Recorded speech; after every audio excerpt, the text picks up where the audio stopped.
தேனி மாவட்டம் ஆண்டிப்பட்டி மற்றும் அதன் சுற்றுவட்டார மலைப்பகுதிகளில் தற்போது புளிச்சப்பழம் சீசன் தொடங்கியுள்ளது.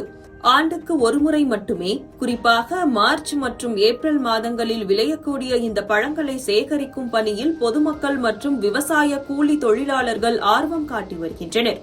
ஆண்டிப்பட்டி அருகே உள்ள நக்கலக்கரடு, கணவாய் கரடு உள்ளிட்ட மலைப்பகுதிகளிலும் மலையடிவார புதர்களுக்கு இடையிலும் இயற்கையாகவே விளையும் இந்த புளிச்சப்பழங்கள் மற்ற மாவட்டங்களில் சூரப்பழம் அல்லது சொரட்டப்பழம் என்று அழைக்கப்படுகின்றன.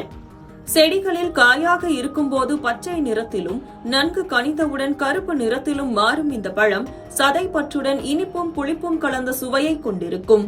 இந்த பழத்தை அதன் கொட்டையுடன் சேர்த்து அப்படியே உண்பது தனித்துவமான சுவையை தருவதோடு உடலுக்கு தேவையான ஆரோக்கியத்தையும் வழங்குகிறது. மருத்துவ ரீதியாக இதில் கால்சியம், வைட்டமின், புரோட்டீன் மற்றும் கார்போஹைட்ரேட் சத்துக்கள் நிறைந்துள்ளன.